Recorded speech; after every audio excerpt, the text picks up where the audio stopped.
Hello everyone, there is some interesting news in the world of Trench Crusade as a new multiplayer mission booklet or mission collection dropped, and this opened the multiplayer version of the game 1.00, and so far there is only 3 missions in this collection, but before the missions there is 2, let's say, bigger change in the rules of Trench Crusade in the multiplayer version, and the first one for the moral phase.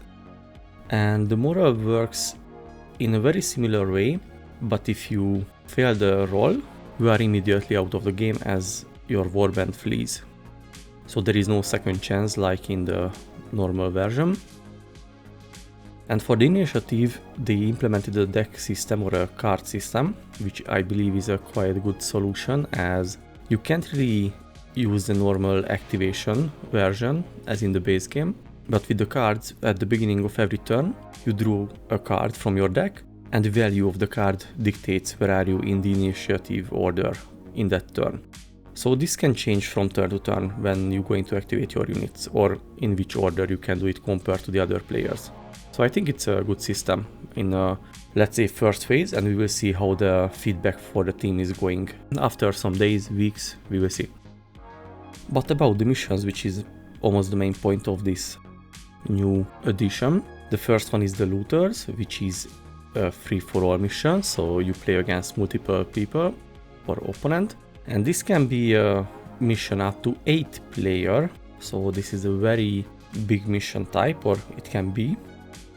And the way it works is that when you deploy your units, you need to select one deployment zone out of the 8 you can see around the map, and you can place your units there, but your opponent cannot go inside that area. So it's kind of like a safe zone. And each player needs to deploy 2 objectives somewhere in the center of the battlefield, based on the description of the mission. And you need to interact with these objectives, either destroying them or retrieving them through your deployment zone. And this interaction works exactly the same as in the armor train scenario. So it's technically the copy-paste how you can interact with them. But my main, let's say, issue with the mission is that it's only 4 turns. So there is not much time to do anything with the objectives. Of course, because it's 8 player, you need to somehow limit the turns, otherwise it can take forever to play the game. But still, I feel like this mission could be better with 4 and optionally +1 turn, just to give more, time to do whatever with the objectives, in case. The second mission is the Brothers in Arms, which is a team battle, so technically a 2 versus 2. And the way it works, there is 5 objectives on the battlefield, and you need to hold that for victory points, or simply you can make the opponent flee by make them fail their morale check, and then you win the game. So it's a very straightforward one.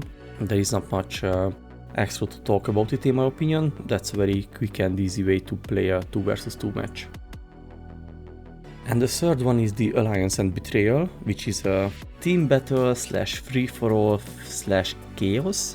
And chaos because at the beginning of every turn you need to secretly select an alliance member, or not exactly opponent warband, but let's say another warband in play that you can name an allied one. And based on that, if that player also writes that wants to be allied with you, you can get special bonus and extra victory points. So it's a little bit more chaotic. But the interesting here is that you have a second card deck, and this one is dictating your betrayal deck or betrayal options. And also during deploy you get one of the aces from the betrayal deck, and that dictates your type. And based on each turn, what betrayal card you drew, you can be either in a ruse or coup state based on the card and your alignment with the main betrayal card.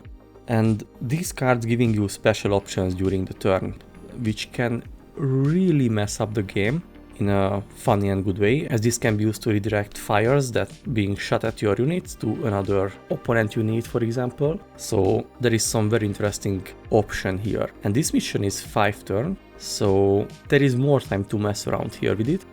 Victory point scoring condition here is to stay within the center of the map. Everything else is kind of a bonus. So this one is also a very interesting mission type, but overall we will see how not just this, all the other 2 is going to be fine-tuned. But as a general start, I think this free mission is a very good addition to the game, to have some additional option to play the game with multiple people at the same time.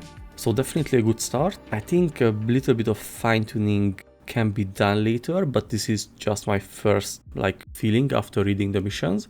I haven't played any of them yet, but definitely going to try them out, and we will see how this is going to play out. But for me, so far the most interesting one seems to be the looters, the first mission, which is the free-for-all, as I see the more chaotic options there, but all three has its place to play in my opinion, so I think it's definitely a good way to start this section of the game. So out of the three, what do you think, which one is the most interesting one?